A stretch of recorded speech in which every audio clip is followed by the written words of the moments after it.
I ghosted my fiancée after she asked for a temporary open relationship before our wedding, and then cheated when I said no. Our history goes back to when we were kids. I'm looking for some advice on what to do when I get home in 2 days. Megan and I had been friends since we were kids. Our parents were lifelong friends. We grew up together and started dating in our teens. It was almost like it was expected by our families. They had more plans for us than we did. When I was going for my master's degree, I had to move to another city, and Megan stayed in our hometown working on her nursing degree. After a year of long distance, we decided to remain friends and not let the pressure of our relationship control us. We both stayed best friends and dated other people. It was weird because we always knew it was temporary and that we'd end up back together at some point. I graduated, stayed in the city where I got my master's, and started working in my field. I waited for a transfer back to my hometown, and when I got it, I was so happy. Megan was in a long-term relationship with a nice guy, but I always felt he was wary of our friendship. I understood and stepped back out of respect, although she and I would talk several times a year. My boss and mentor Tom was a great guy, and we became good friends. He taught me the ropes, and one day he wanted to talk. He explained there was an open position in a foreign city for 2 years, and it would be advertised shortly. He described the position, and even though the money wasn't huge, all expenses such as rent, hotel, and travel were covered. Basically, I would be based in Tokyo and have to travel occasionally to other Asian cities for a few days. I thought about it, talked to my friends and parents. Tom said it was a tough position but a great opportunity to prove myself and climb the ladder. I thought, why not? I could save most of my salary and gain valuable experience. Tom said he'd speak to the higher-ups and recommend me if I wanted it. He explained he did something similar years ago, and it helped his career. So off I went. The first year was horrible, getting used to the culture and social rules, not only in Japan, but also in the other countries I visited for work. One thing that surprised me was how available women were. Everywhere I went, they loved foreigners. I got to sample the delights of the Orient. These weren't third-world women. Most were highly educated. I had many friends with benefits and clearly told all of them I wasn't interested in long-term or marriage, as I was only staying temporarily. I ended up doing 2 more years. Tom would visit several times a year, either on vacation or to supervise some work, and we had some wild times in a few cities like Angeles City in the Philippines. When the contract was over, I went back home. I put a nice down payment on a house just outside the city. After living in a city of 37 million, I needed some space. I was home for a month, and while visiting my parents, Megan was there. She and the other guy had broken up a year ago, and we started talking more seriously, even though we had always kept in touch over the years. We started dating again. I held off on having sex as much as I wanted because I was afraid of what might happen. I had developed an addiction to having various partners while in Asia and was trying to control that desire before Megan and I got serious. Everyone, including Megan, knew I dated, but on social media, there would be infrequent photos of me with different women. My mother called me a womanizer a few times, and to be honest, it stung. This is when things began to fall apart. Megan and I slept together, and for lack of a better word, she was very surprised. She said I was different and never liked that before. She meant I had gained a lot of experience, to put it nicely. She asked me some questions, and I admit I didn't tell her the whole truth. I didn't tell her the exact number because even if divided by 3, it was still scary. I had no doubt I could be faithful to her. The seed I inadvertently planted in her mind that night would cause serious issues later. Our families were thrilled we were together. It was always supposed to be this way. We were doing great, and after talking to her parents, I proposed. She moved in, and everything was great. There were some red flags, like her asking if I was happy with her. Fast forward to December 2019. The wedding was planned for June 2020, and we all know how 2020 went. Christmas was great, and close to New Year's, we would have the first D-Day. I was sitting down doing some work on the PC, and Megan and her cousin Rachel were looking through some wedding stuff. I've known Rachel since we were kids, and we were cool. Megan asked if we could talk, and Rachel walked into the living room and sat on the sofa. I went to sit at the table to talk to Megan. She started by telling me not to interrupt or freak out, that she wanted to talk about something important. She then explained our differences in the bedroom and said she believed I wouldn't be satisfied with her, and that I would eventually cheat on her. She didn't want our future children and relationship to be ruined if I strayed. So, there I was, thinking I was about to get dumped. Just as I thought things couldn't get worse, I heard the infomercial guy in my head saying, "But wait, there's more." Megan asked if I was willing to open the relationship so she could gain more experience and feel less insecure. She said I shouldn't be worried as I was the only man she ever loved, and that's why none of her other relationships had led to marriage. I did agree with her on that point since I felt the same. Now, of course, I thought this was a joke and she wasn't serious at all. This really couldn't be happening, right? Since this was a year and a half ago, I'll try my best to recall the main points. She said she would only be with random people, never with someone we knew or worked with. It wouldn't happen with the same person twice, and there would be no emotional connection. I was like, what the hell? When I realized she wasn't joking, I lost my breath. I didn't think it was possible for a heart to skip a beat and jump to the center of my throat. I'm not an angry or violent person, but now I was yelling. I started to understand why Rachel stuck around nearby. I yelled, "Rachel, did you put her up to this?" Rachel said she was just there to support Megan. Wow, thanks so much. So then Megan said I was free to do as I wished under the same rules. And I said no. I was so pissed at this point, and even telling this now, I'm raging. I said I didn't want one-night stands. I just wanted one person. She asked who. I looked at Rachel, not in the eyes, and said, I want to Rachel. Now I got a rise out of Megan, and Rachel wasn't expecting that. She was a bit red in the face and now uncomfortable. Megan said no. She was family and someone we both knew, and it was gross for me to even suggest it. I was now totally in Bizarro world. Where the hell did this come from?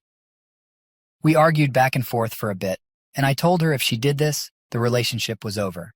I was totally against it and told her I loved her and we could work through everything together, but not this. I stormed off, grabbed my pillow, and went to the guest room. I could hear them downstairs for a bit, but couldn't hear what they were saying. It would have been a hilarious joke if it hadn't lasted for an hour of conversation. I didn't sleep all night and was a wreck at work the next day. Megan started 2 weeks of night shifts that day, so at least we wouldn't be home together for that time, and we could both cool down and revisit this later. Dinner would be in the fridge for me every day with an I love you note. She would text frequently, but I kept my answers short. Thursday night of the next week of her night shift, I went to the PC to work on some files and noticed an email notification on her account. It was a hotel reservation for a good hotel close to my office. I knew it well as I often went there with coworkers. I thought she was supposed to be working, but maybe she wanted to apologize and take me for a night out. The next morning, I was waiting for her text or call to invite me, but she only asked how my day was. Then she said she was so happy she only had to work one more night shift. I wondered how she had one more night shift and a hotel reservation. I was sick, stressing in my office. I started looking through some dating sites, especially profiles with no pictures. I couldn't find anything. Tom popped in and asked if I wanted to go for lunch and saw I was a mess. He asked what was up, and I told him. Tom is hardcore man going their own way, but has always supported my relationship with Megan. He suggested we go get lunch at the hotel restaurant, and I screamed, "No, not that place." He didn't know that part. We actually went for lunch, and I was sick to my stomach, couldn't eat, didn't even want to drink. He said I couldn't work like this, and that I could take as much leave as I needed, paid and unpaid. I told him I couldn't be at my house anymore. I couldn't see her, and a part of me wanted to believe it wasn't true. I rushed home, put as much of my stuff in my car as I could, and went back to the office. Tom said, let's go stake out the hotel and wait for her to check in. I mean, I'm no PI or detective. I'm more like Inspector Clouseau. I was really resisting this, but I had to know. So we set up in the lounge bar, and I started pounding back drinks, still hoping this wasn't real. Around 6:30, Tom tapped me on the shoulder, and there she was at the front desk, not in uniform. I wanted to strangle her, scream, spit, cry. I didn't know what to do. We waited for 10 minutes after she got in the elevator, and Tom and I walked to the front desk. I asked the reception to put me through to Megan's room, and it rang. As soon as she answered, I started yelling into the receiver, and she sounded confused. Megan, I told you if you did this, we would be over. I am done. Wedding off. Relationship over. And I hung up and got out of there. Now, where to go? I went back to Tom's place, and now my phone was lighting up. The only person I called was my dad, and explained in PG-rated terms what happened, and that I needed to leave town for a bit. It wasn't a discussion, and I feel bad for how I spoke to my old man. The phone didn't stop ringing for 2 days. Everyone under the sun called me, and I didn't answer. I didn't know what to do. The only way I could explain how I felt was like walking around underwater. Tom mentioned some financial things I should deal with to protect myself. I wasn't even thinking about that. The house, the wedding, loans for the car. We kept separate accounts, one for the wedding and one for house-related bills. I couldn't care less. The next day I emailed Megan and said this would be our last contact. I told her I was leaving the city for a while, and the wedding and everything else was off. I called my dad back and spoke with him at length, and while he was crushed, he understood I needed time and space. He said he still hoped we could work it out. 10 days later, I boarded a plane and traveled to Bali. I never answered any of her or anyone's messages or emails. I don't know if she left the hotel that night or stayed. I didn't care. I eventually landed in Bali and climbed into a bottle for the next month, going offline except to keep in touch with my dad and work. I didn't even care if I got fired. I wish I could say I enjoyed myself, but I was mostly just drunk. I felt a lot of rage, shame, and hate about how things went down. I kept in touch with Tom about my leave, and after 3 weeks, he asked if I could run back to Tokyo to look after some things. We talked about the new global virus, and I mentioned coming back to Canada to settle things there, as I was hearing rumors of potential lockdowns. I got to Tokyo on March 1st, and it felt good to get back to work, even if it was just a little. After hearing lockdowns were coming, Tom mentioned me getting back to Canada, but I said, meh, it's only going to be 30 or 60 days. I need some time to plan my next move. 30 to 60 days. I stayed in Japan for another year before I got vaccinated. But by this time, I didn't really want to go home. My house was rented out, and I was talking to family, but refused any info about Megan. On September 21st, I received news my dad had a heart attack and was doing well, but would need a triple bypass. This surgery is serious, not as serious as it was 40 years ago, but I still wanted to see him just in case. I knew when I got home, it was going to turn into a show, and I really didn't want that. I just wanted to see my folks and thank Tom for all he had done for me, even as selfish as I was. But I knew I was going to have to see her, and I had no idea how I was going to feel or think. I am flying out in 4 hours and will land in about 24 hours. Update. After landing, I went to see my dad. He's looking good and actually looking forward to his surgery. Mom's doing well, but obviously concerned. I spent almost the first 24 hours by his side, and I think we talked about everything under the sun, but nothing heavy. I didn't want to stress him. I told him I am here for him, but am using this trip to reorganize my life, close some doors, and open some new ones. On day 2, Tom and I met up at a local spot close to the office. Tom was already a few drinks in. We talked back and forth about my dad, work, and he asked if I had any contact with Megan, which I said no to. He then informed me the old man, the boss, wanted to see me, but considering my father's situation, it could wait. I knew I was in deep, and told him we might as well get it over with. I had a list of things I needed to accomplish this month, and I might as well start knocking things off of it. Meeting Megan was one of them. I entered the office for the first time in what seemed like forever. Many faces were missing, a few new ones, and the usual suspects. A few people nodded at me and greeted me. We headed up to the old man's office, and I had never been there before. We walked in, and he motioned for us to sit down. I had never spoken to the old man before. He does walk the floor from time to time, but people just part like Moses spreading the Red Sea. This is the conversation that followed. Old man. Good morning, gentlemen. This is a closed meeting, and anything discussed is private, blah, blah, blah.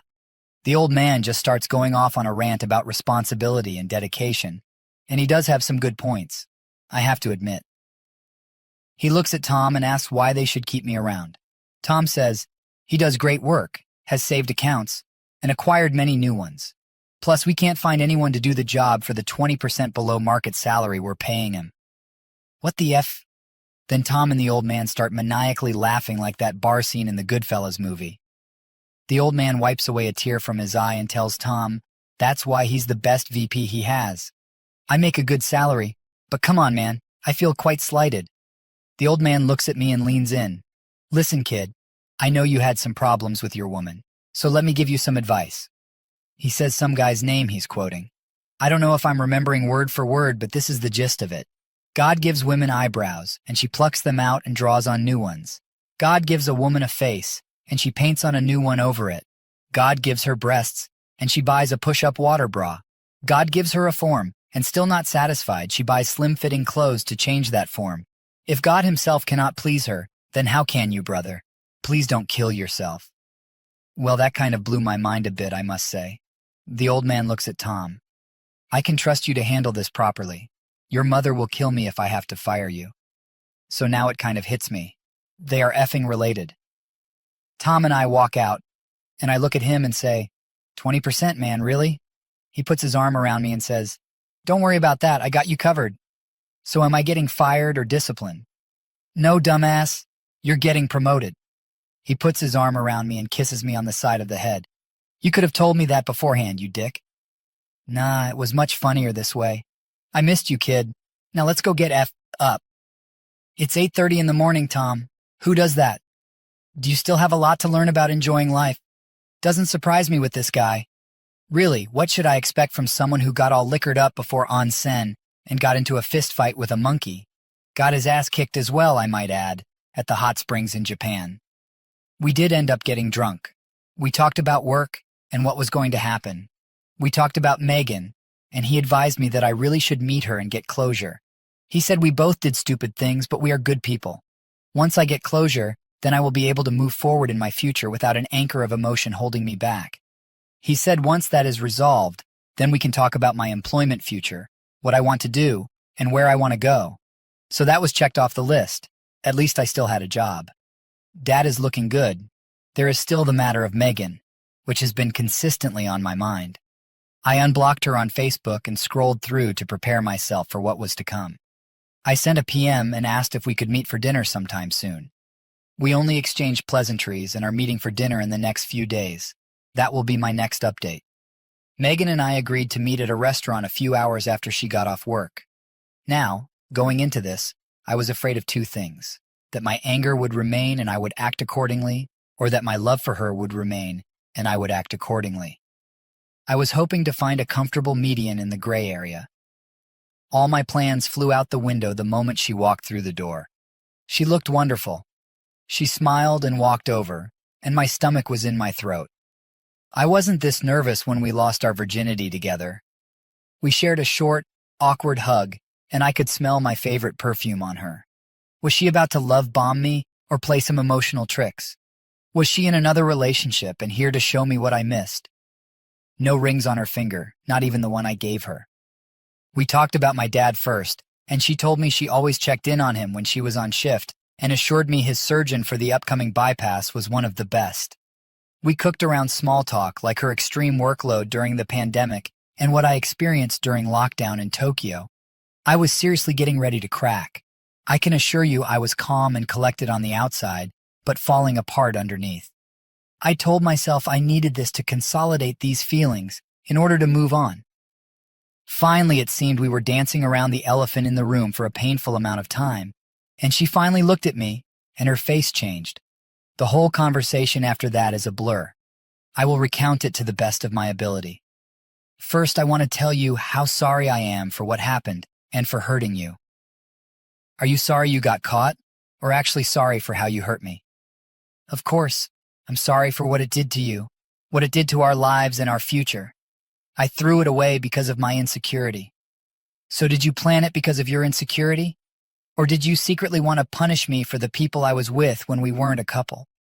Maybe both, but let me say that any other man that was in my life before we were engaged, I never loved like I loved you.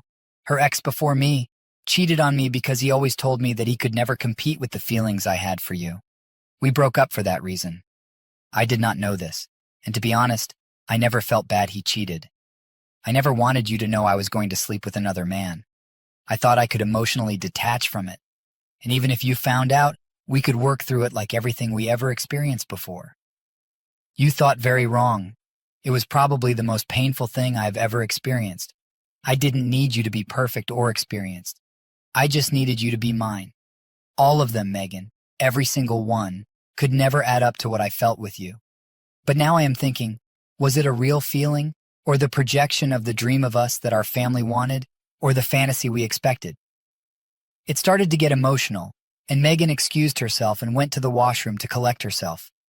We were in a good medium-sized restaurant, and only a few tables were occupied. Tom tagged along for some support, as some of you mentioned, and strategically placed himself in the sealed-off lounge. I looked over to get some encouragement or a thumbs up, and Tom was having a rather animated conversation with two attractive ladies laughing and using hand gestures, the whole 9 yards. He finally looked over, gave me a questioning thumbs up, and I knew everything was okay. He smiled, then gave me the middle finger with a smirk, and went back to his extracurricular activities. This effing guy, seriously. Megan came back, and we resumed our conversation. Is there anything you want to ask about that night? It can't be undone. It doesn't matter. Nothing happened. I wasn't even sure if I could have done it. When you called the room, it scared the crap out of me, and I raced down to the lobby, but you were already gone. It doesn't matter now. I'm not here to rehash the past. I want us to work on moving forward. Can you forgive me? Of course I can forgive you, and I do forgive you. You're not a horrible person. You just made a horrible series of choices which put us here. It's not all your fault. I should have been more open and understanding of your worries as well. I was going through a cycle of emotions, from love to anger to regret. Part of me wanted to yell at her, and another part wanted to take her home and pretend this never happened. For the past few weeks, I had been watching these Reddit videos on YouTube, preparing myself for this conversation, and seeing these men punishing themselves for what their significant others had done. The actual cheating did less damage than their own guilt and self-punishment. I was determined not to be that guy. I started looking at her with the old man's words running through my mind. Painted face, painted nails, and form-fitting dress. Do I even really know her? If this is her outward appearance, is her mind the same? Are all their minds the same? I hardened myself. What now? Is there anything in the future for us? I want you to remember when we were kids, walking home from the park, and that vicious dog approached us. I got in front of you on instinct to protect you, to save you. The owner called the dog, and it took off. Just mere seconds, really, but when you are 9, that's pretty scary. All these years later, I stood in front of you, loving you, and protecting you from whatever would come at us. But this time, when I stood in front of you, giving you everything I had, you stuck a knife in my back, just like the scorpion and the frog. This statement really hit her like a bolt. She lowered her head and sobbed a bit. I wasn't finished. I needed to get it out loud. I'm sorry. She took out the ring box and slid it across the table to me. I left it there.